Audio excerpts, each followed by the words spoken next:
Concept के बारे में बताया था। हमने ये बताया था कि कैसे हम लोग रेजोनेंस के कंसेप्ट को यूज करके लुईस स्ट्रक्चर थ्योरी के फेलियर के केस में हम लोग जो मॉलिक्यूल्स होगा, जो केमिकल स्पेसिस होगा, उसके प्रॉपर्टीज को एक्सप्लेन कर सकते हैं। अगर सिंपल तरीके से आप लुईस स्ट्रक्चर बनाते हो तो जो एक्सपेरिमेंटल प्रॉपर्टीज होता है वो डिफर कर जाता है थ्योरेटिकल प्रॉपर्टी से, और उसी डिफरेंस को एक्सप्लेन करने के लिए रेजोनेंस का कंसेप्ट इंक्लूड किया गया था।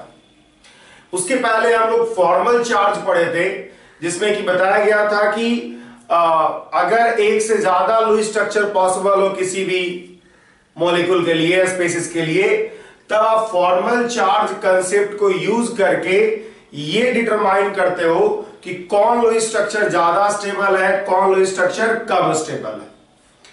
ठीक है। और वहां पे आपको एक चीज बताया गया था कि कुछ ऐसा आइटम होता है जिसके लिए फॉर्मल चार्ज रूल बेहतर रूल होता है रेदर देन ऑक्टेट रूल। मतलब हम लोगों ने पढ़ा था कि ऑक्टेट रूल जो है थर्ड पीरियड और हायर पीरियड एलिमेंट के लिए जरूरी नहीं है कि सेटिस्फाइड हो। ऑक्टेट रूल की बजाय फॉर्मल चार्ज रूल को प्रीफर्ड करते हैं। ठीक है। तो आज हम लोग कुछ merits and demerits of Lewis structure theory पढ़ने जा रहे हैं, and then after finally we will study about shortcut of writing Lewis structure of any species. कैसे आप एक आसान तरीके से लुईस स्ट्रक्चर लिख लोगे किसी भी केमिकल स्पेसिस का। तो सबसे पहले हम लोग पढ़ते हैं कि मेरिट्स एंड डिमेरिट्स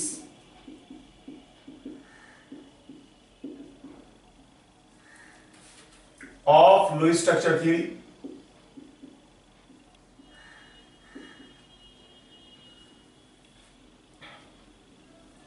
मेरिट्स और demerits of Lewis structure theory क्या है? सबसे पहली बात है मेरिट्स। देखिए, लुईस स्ट्रक्चर थ्योरी एक बहुत सिंपल लॉ है, एक बहुत सिंपल थ्योरी है, मॉडल है, जिसकी मदद से हम लोग वैलेंस इलेक्ट्रॉन का लोन पेयर और बॉन्ड पेयर के रूप में अरेंजमेंट कर लेते हैं। ठीक है। तो it is a simple theory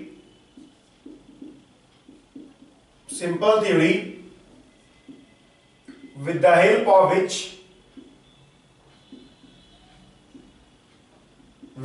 of which we determine arrangement of valence electron. We determine arrangement of valence electron in terms of bond pair and lone pair of electrons.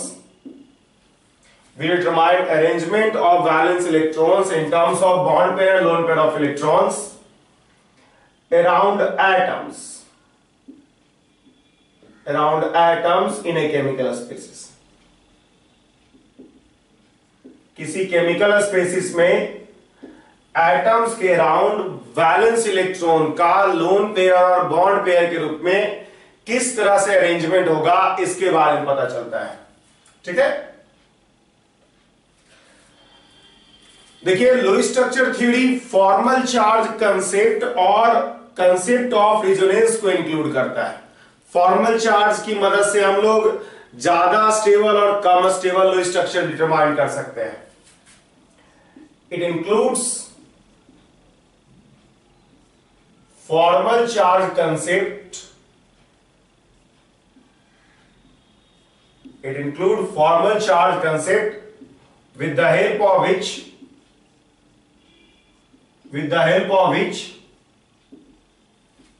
we can determine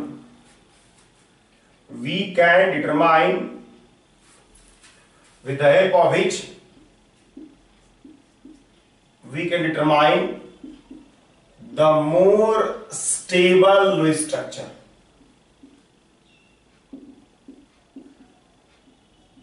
The more stable Lewis structure. अगर एक से ज्यादा Lewis structure possible है, तब कौन Lewis structure ज्यादा stable होगा, इसके लिए फॉर्मल चार्ज कंसेप्ट को इंक्लूड करता है, ये जो हम लोग पढ़ चुके हैं। तीसरा, it includes the concept of resonance, include the concept of resonance to explain the difference in properties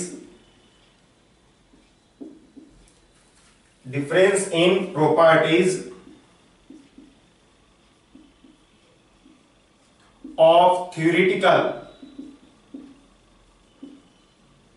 Lewis structure and experimental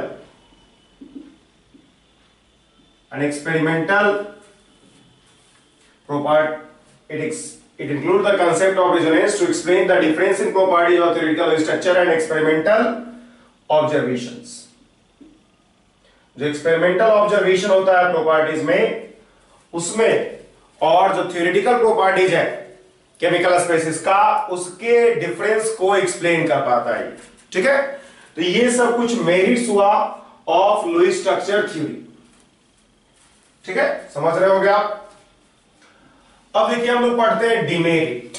demerit क्या है लुईस स्ट्रक्चर थ्योरी?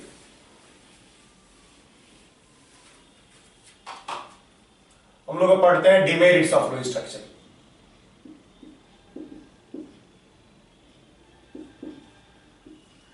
डिमेरिट्स, सबसे पहला पॉइंट यह है इसमें कि exception to octet rule. Lewis structure theory octet rule पे based है, लेकिन बहुत सारा एलिमेंट ऐसा होता है जो ऑक्टेट रूल को आसानी से वायलेट करता है। थर्ड पीरियड और हायर पीरियड एलिमेंट जिसके पास वैकेंट डी ऑर्बिटल होता है to accommodate more than 8 electrons. ये चीज हम लोग ऑलरेडी डील कर चुके हैं। ठीक है, पहला हम लोग डिमेरिट लिखेंगे, Lewis structure theory is based on octet rule, but elements of third period और higher period, elements of third period और हायर पीरियड, जो एलिमेंट्स ऑफ थर्ड पीरियड होता है या हायर पीरियड होता है, can have more than 8 electrons in their valence shell due to presence of vacant d orbital, due to presence of vacant d orbital, vacant D orbital के presence रहने के कारण, present रहने के कारण जो लुईस स्ट्रक्चर थ्योरी है वो क्या होगा, लुईस स्ट्रक्चर थ्योरी में एक्सेप्शन टू ऑक्टेट रूल आता है। ऑक्टेट रूल मतलब वैलेंस शेल में 8 इलेक्ट्रॉन होना चाहिए, लेकिन देखा जाता है कि वैलेंस शेल में 8 से ज्यादा इलेक्ट्रॉन हो सकता है अगर हम लोग थर्ड पीरियड और हायर पीरियड एलिमेंट की बात करें। ठीक है, फॉर एग्जांपल में आप देखोगे तो SO4 2 माइनस की बात करें, हम लोग लिख चुके हैं ऑलरेडी। स्ट्रक्चर इसका ये होता है, स्ट्रक्चर सल्फर हैज 12 इलेक्ट्रॉन, साफ दिखेगा, सल्फर हैज 12 इलेक्ट्रॉन। अगर हम बात करें POCl3 का तो आप देखोगे आएगा ऐसा स्ट्रक्चर, फास्फोरस हैज 10 इलेक्ट्रॉन। आप देखोगे अगर मान लो PCl5 लिखते हो तो यहां पे देखोगे आप phosphorus, chlorine, chlorine, chlorine, chlorine, chlorine. तो यहां पे देखोगे आप कि phosphorus has 10 electrons, because 5 bonds बना रहा मतलब 10 इलेक्ट्रॉन्स होगा।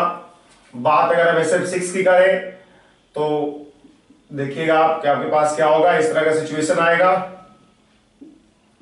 सल्फर जो है 6 बॉन्ड बना रहा है मतलब सल्फर हैज 12 इलेक्ट्रॉन्स, तो सल्फर को यहां पे क्या है 12 इलेक्ट्रॉन्स है।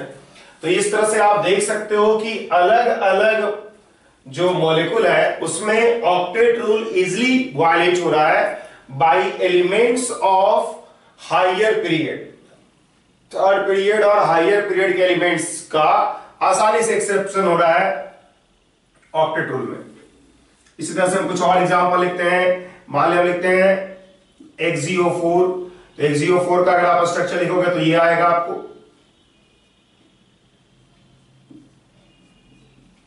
ये आएगा।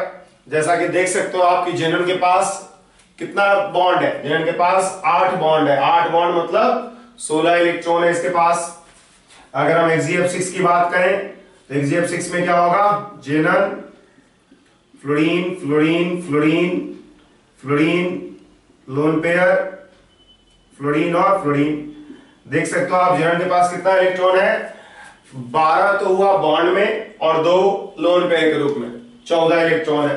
तो बहुत आसानी से आप देखोगे कि जो थर्ड पीरियड और हायर पीरियड का एलिमेंट है वो ऑक्टेट रूल को वायलेट करेगा। हम बताए थे कि इन सभी केसेस में, इन सभी एलिमेंट में हम लोग फॉर्मल चार्ज रूल को प्रीफर करते हैं ओवर ऑक्टेट रूल। ठीक है, for such elements formal charge rule is preferred over, हम लोग पहले ही पढ़ चुके हैं, वो preferred over octet rule. Octet rule की बजाय फॉर्मल चार्ज रूल को हम लोग प्रीफर करेंगे फॉर दीज स्पेसेस। ठीक है, और दीज स्पेसेस में उस आइटम के लिए जो कि थर्ड पीरियड और हायर पीरियड का हो। ठीक है, अब देखिए इसमें एक और बात है जो हम आपको बताना चाहेंगे। कभी कभी ऐसा होगा कि मोर देन वन एलिमेंट्स जो है ऑक्टेट रूल को वायलेट कर पाएगा। जैसे कि इफ, नोट में करके हम इस बात को लिखेंगे, if more than one elements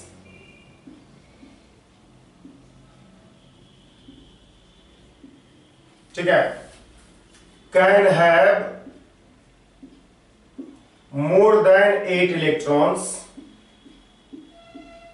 then it is better to keep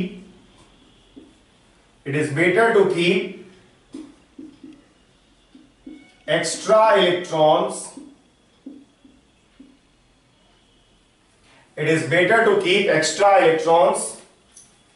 ठीक है, on central atom. Central atom पे एक्स्ट्रा इलेक्ट्रॉन कीप करना ज्यादा बेहतर होगा। जैसे कि हम क्या करते हैं, I3 माइनस का स्ट्रक्चर लिखते हैं। तो आप क्या करोगे, I ये आएगा आपके पास स्ट्रक्चर, आप देख सकते हो। अब हम इसमें इलेक्ट्रॉनिक अरेंजमेंट करते हैं। आयोडीन के पास जो बैलेंस इलेक्ट्रॉन था वो था 7 में से एक बॉन्ड बनाया तो ऑब्वियस सी बात इसके पास क्या होगा, 6 बचेगा, ऑक्टेट सेटिस्फाई हो गया। इसका भी आप ऑक्टेट सेटिस्फाई करोगे। ठीक है, टर्मिनल वाले का ऑक्टेट आप सेटिस्फाई करोगे। अब आप गौर कीजिए, बीच वाला आयोडीन के पास 7 इलेक्ट्रॉन था, 2 बॉन्डिंग में भाग लिया, बचा 5 और 1 माइनस 6 कर दोगे और एक्स्ट्रा इलेक्ट्रॉन आप देख सकते हो कि इसी पे आ गया है, सेंट्रल वाले पे आ गया है। तो बात सिंपल ये हम बताना चाह रहे हैं कि अगर मोर देन वन एलिमेंट्स किसी स्ट्रक्चर में, लुईस स्ट्रक्चर में 8 से ज्यादा इलेक्ट्रॉन रख सकता हो तो 8 से ज्यादा इलेक्ट्रॉन हम लोग सेंट्रल एटम पे रखा करेंगे। ठीक है, सेंट्रल एटम पे 8 से ज्यादा इलेक्ट्रॉन रखेंगे। टर्मिनल एटम्स का सबसे पहले ऑक्टेट सेटिस्फाई किया जाता है। ठीक है, in such case octet rule for terminal atoms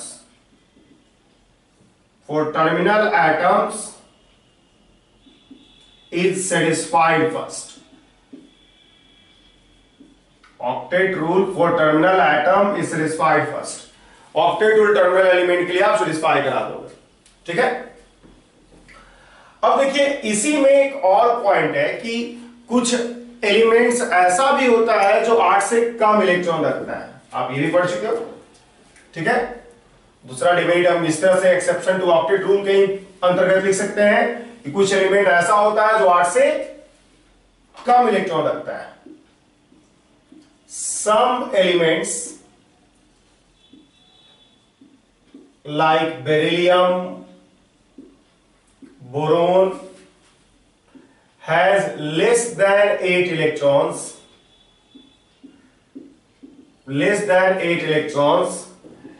in their valence shell. Some elements like beryllium, boron has less than 8 electrons in their valence shell when they form compound. When they form compounds, जब वो सब compounds बनाएगा तो 8 से कम electron हो सकता है. जैसे देखोगे आप BeCl2. ठीक है, आप देख सकते हो कि बेरिलियम के पास मात्र 4 इलेक्ट्रॉन है. बेरिलियम हैज ओनली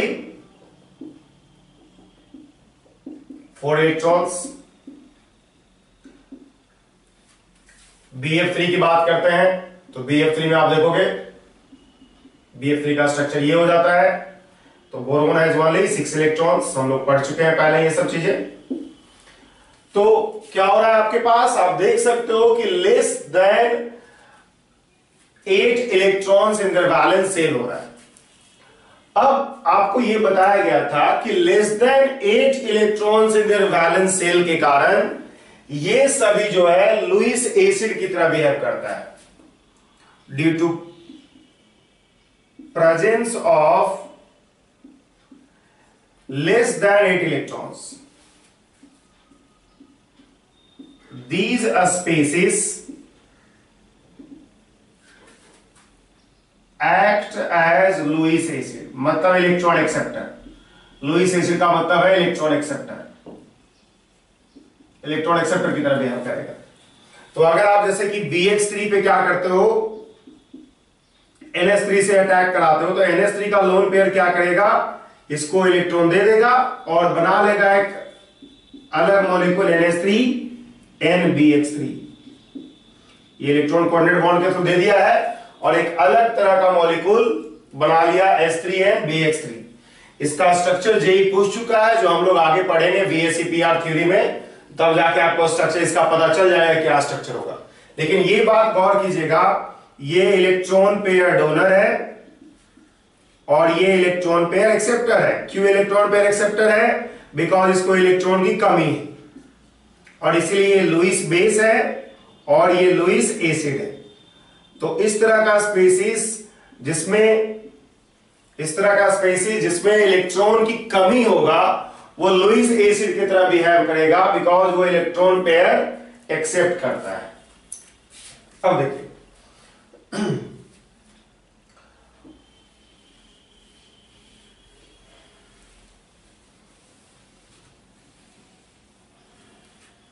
गौर कीजिएगा बात, यहां पे एक और नोट में करके हम लोग लिखेंगे.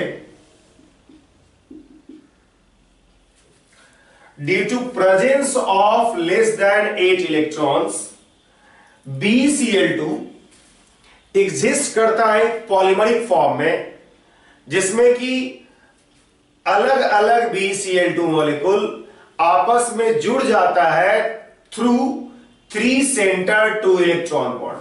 ठीक है, due to presence of less than 8 electrons in BeCl2, it polymerize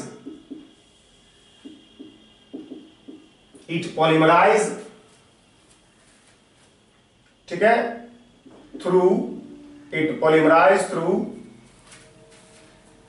3 center 2 electron bond.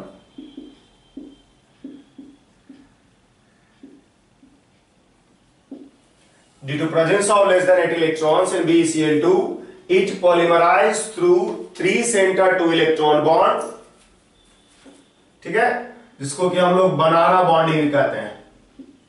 Banana bonding इसलिए कहते हैं बिकॉज इसका इलेक्ट्रॉन क्लाउड बनाना की तरह होता है, बनाना के शेप का होता है. देखिए पहले हम स्ट्रक्चर आते हैं, उसके बाद समझाएंगे आपको 3 सेंटर 2 इलेक्ट्रॉन बॉन्ड क्या है. अब देखिए गौर कीजिएगा, बी सी एल और C L, B C L और C L, B C L और C L, B C L और C L, B C L और सी एल।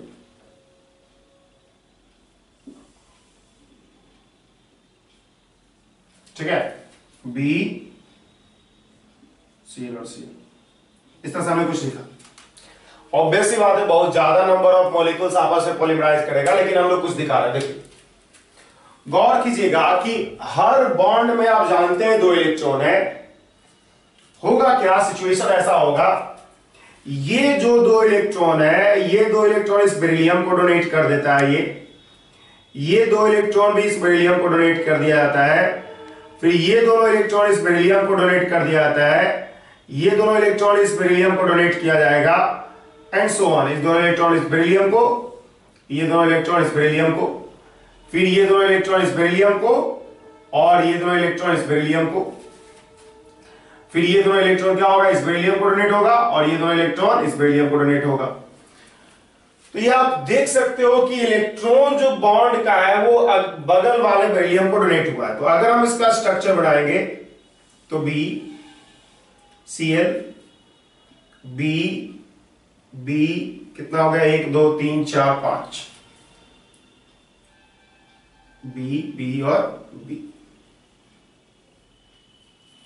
गौर कीजिए, अगर ये इलेक्ट्रॉन इस बेरिलियम को डोनेट हुआ है तो ये इलेक्ट्रॉन जो होगा यहां से लेके यहां तक इन बेरिलियम में होगा, और क्लोरीन जो होगा यहां पे प्रेजेंट होगा। सेम तरीके से यहां भी सिचुएशन ऐसा ही होगा।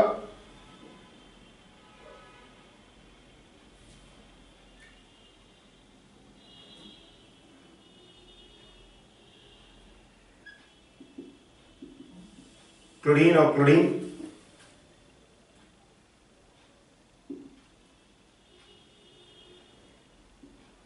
क्लोरीन और क्लोरीन,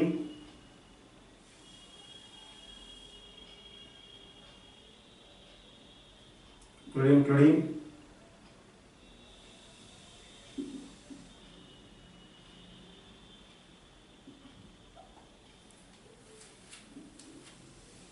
ठीक है। तो ये सिचुएशन है।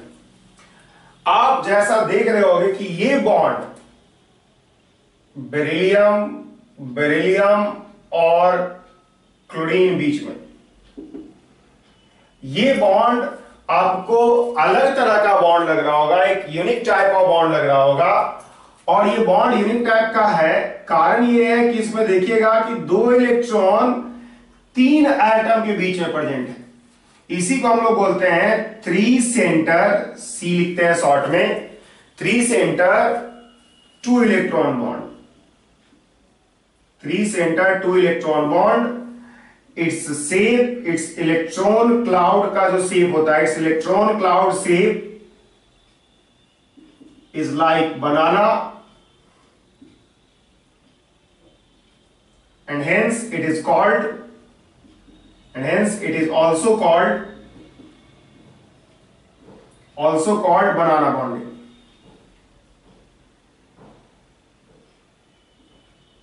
And hence it is also called banana bonding.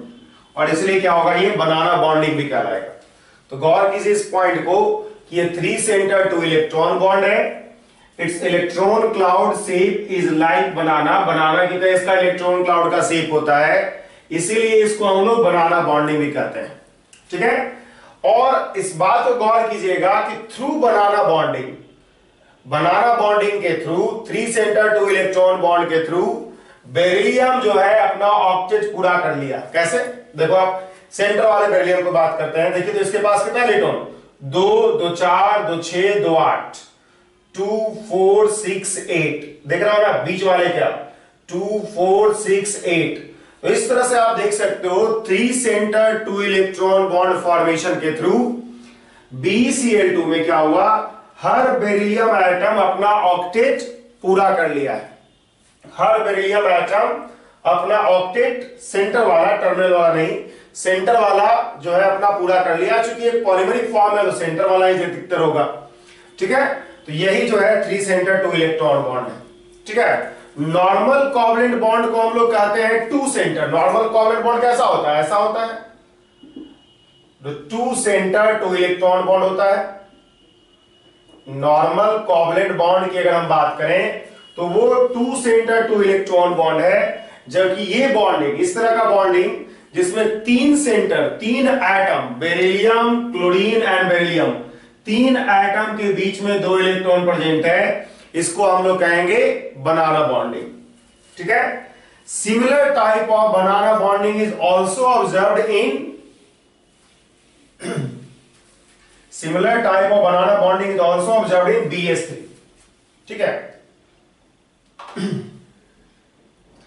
similar type of banana bonding,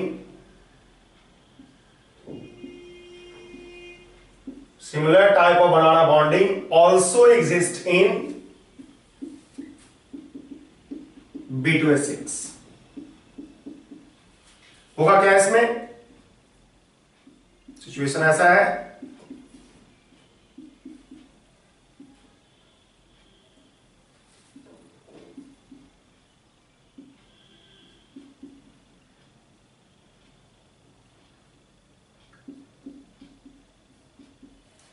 हो गया क्या इसमें?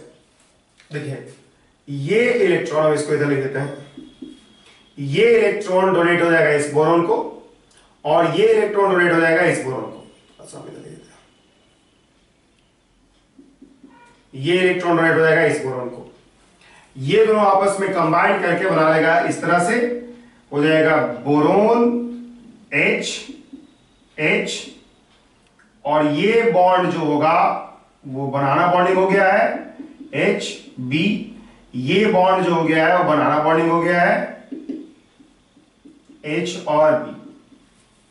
इस तरह से आप देख सकते हो कि जो 2 BH बॉन्ड है, इसको हम लोग बोलते हैं ब्रीजिंग हाइड्रोजन, जो ब्रीज कर रहा है 2 बोरॉन को, 2 BH3 मॉलिक्यूल को ब्रीज कर रहा है, उसको ब्रीजिंग हाइड्रोजन कहेंगे। तो ये वाला जो बॉन्ड है 3 सेंटर 2 इलेक्ट्रॉन बॉन्ड है, मतलब अगर हम BHBB की बात करें तो ये 3 सेंटर 2 इलेक्ट्रॉन बॉन्ड है। लेकिन अगर हम टर्मिनल बॉन्ड की बात करें, टर्मिनल हाइड्रोजन के साथ बॉन्ड की बात करें, तो BHT जो है वो 2 सेंटर 2 इलेक्ट्रॉन बॉन्ड है। ठीक है, तो आपके पास देख सकते हो कि आपके पास B2H6 में 4 बॉन्ड, 4 BH बॉन्ड इक्विवेलेंट है, यही पूछ चुका है इस चीज को, 4 BH बॉन्ड इक्विवेलेंट है और 2 BH बॉन्ड अलग तरह का है। 2 BH बॉन्ड आप देख सकते हो, जो ब्रीजिंग हाइड्रोजन है उसके थ्रू जो बॉन्डिंग है वो 3 सेंटर 2 इलेक्ट्रॉन बॉन्ड है, जबकि टर्मिनल वाले के साथ 2 सेंटर 2 इलेक्ट्रॉन बॉन्ड है। तो ये बहुत इंपॉर्टेंट है, इस तरह का बनाना बॉन्डिंग एग्जिस्ट करता है इन B2H6 ऑल्सो। गौर कीजिएगा, हमने कहा था BH3 भी क्या है, एक इलेक्ट्रॉन डिफिशिएंट मॉलिक्यूल है, लेकिन BH3 में हाइड्रोजन बॉन्ड बनाना बॉन्डिंग नहीं होता है। BH3 में, in BH3 banana bonding doesn't occur, banana bonding doesn't अकर,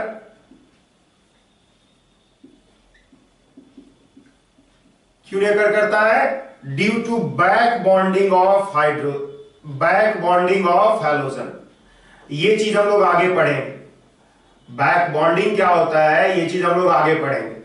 ठीक है, या बैक बॉन्डिंग क्या होता है हम लोग आगे पढ़ेंगे, इस बात को हम बता दें, बस आप जान लो कि BeCl2 में बनाना बॉन्डिंग होता है, BH3 में बनाना बॉन्डिंग होता है, और भी ऐसा केस होगा जहां पे बनाना बॉन्डिंग हो सकता है। एल्युमिनियम ट्राई अल्काइल एल्युमिनियम में होता है, AlR3 में, AlR3 एग्जिस्ट करता है Al2R6 के फॉर्म में थ्रू बनाना बॉन्डिंग। तो बनाना बॉन्डिंग का पॉसिबिलिटी हो सकता है जहां पे इलेक्ट्रॉन डिफिशियंसी हो, as well as back bonding ना हो। बैक बॉन्डिंग क्या होता है हम लोग आगे पढ़ेंगे। तो ये आपने देखा exception to octet rule. Exception to octet rule में कुछ इलेक्ट्रॉन्स, कुछ एलिमेंट्स को कम इलेक्ट्रॉन्स रखने का टेंडेंसी होता है, कुछ एलिमेंट्स को ज्यादा इलेक्ट्रॉन्स रखने का टेंडेंसी होता है। अब देखिए तीसरा, देखिए, अगर हम आपसे पूछें कि draw the Lewis structure of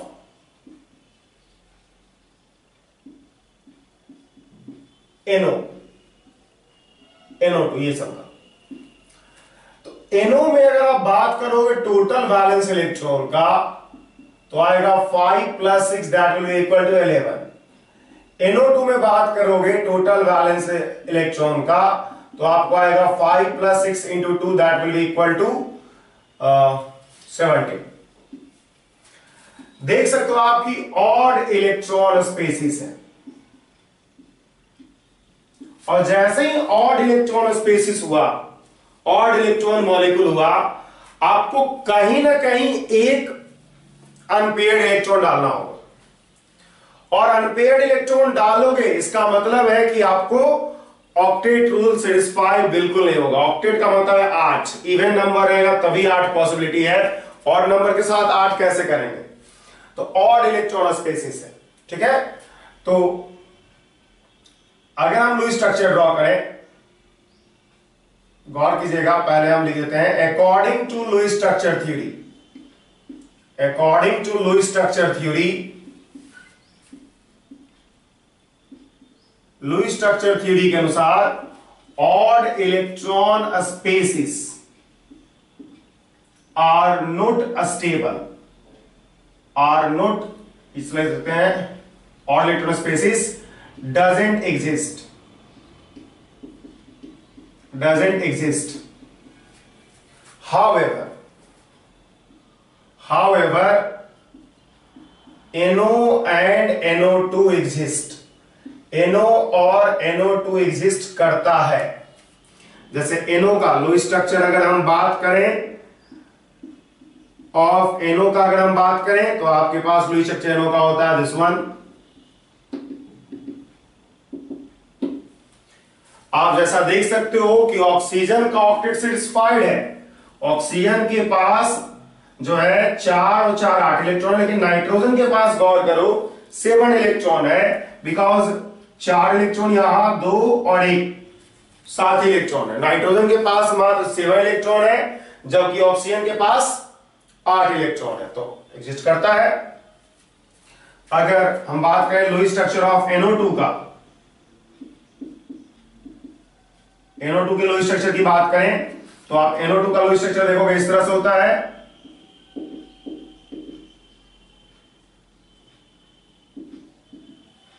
ये हो गया 4 1 5, ठीक है। तो लुईस स्ट्रक्चर इस तरह से होता है। तो आप देख सकते हो कि लुईस स्ट्रक्चर ऑफ NO ये है, लुईस स्ट्रक्चर ऑफ NO2 ये है। इन दोनों में अगर आप गौर करोगे तो ये पाओगे, इन दोनों में अगर गौर किया जाए तो आप ये पाओगे कि दोनों में ऑड इलेक्ट्रॉन है। अब देखिए, ऑड इलेक्ट्रॉन होने के कारण जो NO होता है या NO2 होता है वो बहुत ज्यादा रिएक्टिव होता है, ठीक है, क्योंकि स्टेबल कम होगा, ये श्योर है। According to Lewis structure theory ये सब एग्जिस्ट ही नहीं करना चाहिए, लेकिन एग्जिस्ट कर रहा है, तो हालांकि ये सब बहुत ज्यादा रिएक्टिव होता है। हाउएवर, मतलब इस तरह लिखते हैं due to presence of odd electron, due to presence of odd electron, NO and NO2 are paramagnetic and they are highly reactive, and they are highly reactive, ठीक है, they are highly reactive। गौर कीजिएगा, NO2 removes odd electron on nitrogen by dimerization,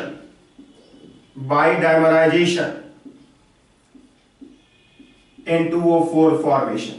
dimerisation का मतलब है N2O4 formation करके, ठीक है। NO2 removes odd electron on nitrogen by dimerization। अब कैसे डायमराइजेशन करेगा ये हम लिखा रहे हैं आपको। देखिए, आपके पास NO2 का स्ट्रक्चर आपको पता है कि NO2 का स्ट्रक्चर ये है, ये क्या करेगा, एक और NO2 के साथ डायमराइज कर जाएगा और बना लेगा O double bond N, O N double bond O और दिस वन, तो ये N2O4 हो गया। ये इक्विलिब्रियम होता है दोनों के बीच का, जहां पर ये पैरामैग्नेटिक है, ये NO2 है, NO2 और NO2 को हम लिख रहे हैं NO2 प्लस NO2, ये सब पैरामैग्नेटिक होता है बिकॉज अनपेयर्ड इलेक्ट्रॉन है, और ये डायमैग्नेटिक होगा बिकॉज इसके पास अनपेयर्ड इलेक्ट्रॉन नहीं है। ठीक है, आपको दिख रहा होगा कि ये पैरामैग्नेटिक होगा बिकॉज इसके पास ऑड इलेक्ट्रॉन है नाइट्रोजन के पास, वो डायमैग्नेटिक होगा बिकॉज उसके पास ऑड इलेक्ट्रॉन नहीं है।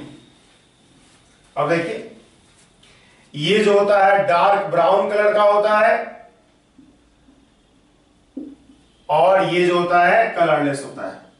तो जैसे ही आप क्या करोगे, NO2 को रखोगे, धीरे धीरे इसका कलर फेडअप होना शुरू होगा because of dimerisation which is a colourless molecule. ठीक है, NO2 को आप जैसे रखोगे वो डायमराइज करके N2O4 बनाएगा, और N2O4 क्या होता है, कलरलेस होता है, और इसलिए क्या कहोगे आप कि NO2 का कलर फेडअप होगा। ठीक है, ये रिवर्सल प्रोसेस होता है, टेम्परेचर बढ़ाओगे तो, टेम्परेचर घटाओगे तो ये बनेगा, टेम्परेचर बढ़ाओगे तो फर्दर ये बन जाएगा। ठीक है, तो NO2 जो है मतलब डायमराइज करके अपना ऑड इलेक्ट्रॉन हटाता है। However NO doesn't dimerise, NO मतलब नाइट्रिक ऑक्साइड, NO जिसमें ऑड इलेक्ट्रॉन है, doesn't dimerise, NO doesn't dimerise, probably due to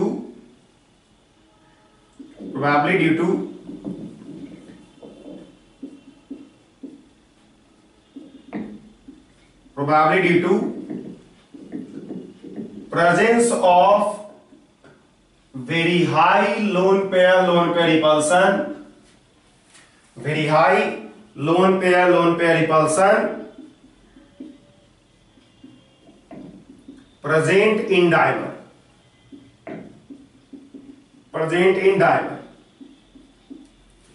तो अगर आप NO को डायमराइज करते हो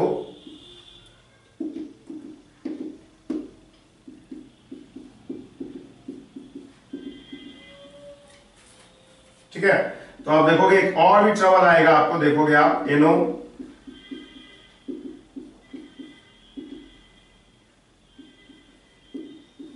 आप देख सकते हो कि बहुत ज्यादा लोन पेयर रिपल्सन होगा, very high lone pair repulsion, lone pair repulsion, और लोन पेयर रिपल्सन बहुत ज्यादा होगा जिसके कारण से ये नहीं स्टेबल होगा, नॉट स्टेबल। एक बात बता दें आपको, हमेशा किसी भी मॉलिक्यूल में रिपल्सन आपको कम से कम करना होता है।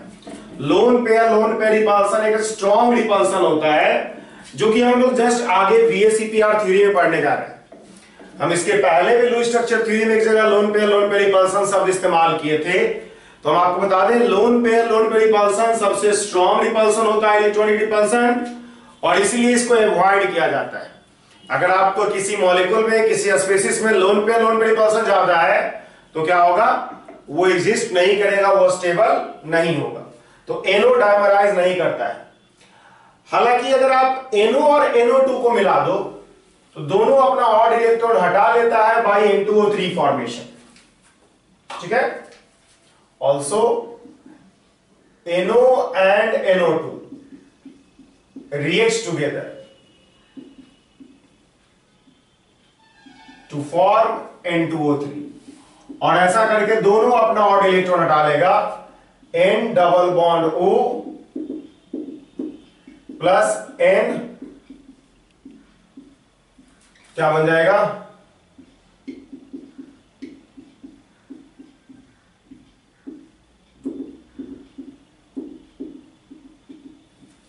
इस तरह से क्या होगा, NO और NO2 अपना ऑड इलेक्ट्रॉन को हटा लेगा, ऑड इलेक्ट्रॉन को हटा लेगा by combining with each other. Odd electron, unpaired electron सब हट जाएगा। ठीक है, तो ये डिमेरिट्स हुआ लुईस स्ट्रक्चर थ्योरी का कि लुईस स्ट्रक्चर थ्योरी के अनुसार ऑड इलेक्ट्रॉन मॉलिक्यूल एग्जिस्ट ही नहीं करना चाहिए, लेकिन ऑड इलेक्ट्रॉन मॉलिक्यूल एग्जिस्ट करता है। हम लोग इसके पहले लुईस स्ट्रक्चर जब पढ़ रहे थे तो हम बार बार एक टर्म यूज किए थे कि ऑड इलेक्ट्रॉन हटाना है, ऑड इलेक्ट्रॉन हटाना है by use of extra charge और by use of coordinate bond. लेकिन आप देख सकते हो कि इन सब में NO और NO2 में ऑड इलेक्ट्रॉन है और तब भी वो मॉलिक्यूल एग्जिस्ट करता है। यह अलग बात है कि ऑड इलेक्ट्रॉन प्रेजेंस रहने के कारण वो बहुत ज्यादा रिएक्टिव हो जाता है। तो ये आपने देखा कि इन सब का लुईस स्ट्रक्चर कहता है कि नहीं होना चाहिए, ये सब को एग्जिस्ट, इन सब को एग्जिस्ट नहीं करना चाहिए, लेकिन ये सब एग्जिस्ट करता है। ठीक है, लुईस स्ट्रक्चर थ्योरी के अनुसार ये सब एग्जिस्ट नहीं करना चाहिए, लेकिन फिर भी एग्जिस्ट करता है। एक अगला डिमेरिट है लुईस स्ट्रक्चर थ्योरी का कि कुछ मॉलिक्यूल के लिए, कुछ स्पीसीज के लिए लुईस स्ट्रक्चर थ्योरी बहुत बेहतर आएगा, लेकिन फिर भी वो स्पीसीज एग्जिस्ट नहीं करता है। ठीक है, in some case for some molecule या स्पीसीज,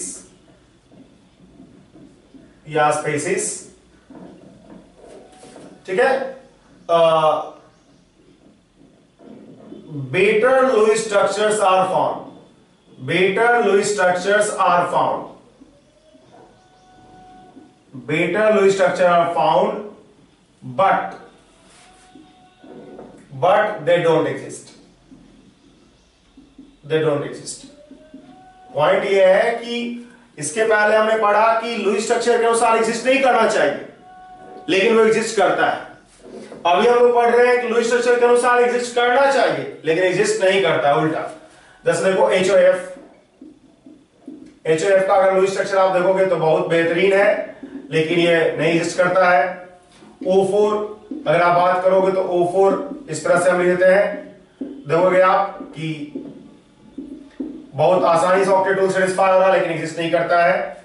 आप N2O2 की बात करो, N डबल बॉन्ड O अभी हमने पढ़ा कि नहीं एग्जिस्ट करेगा, D2 हाई लोन पे रिपल्सन। आप SO4 2- में जो ये स्ट्रक्चर हमने बताया था आपको,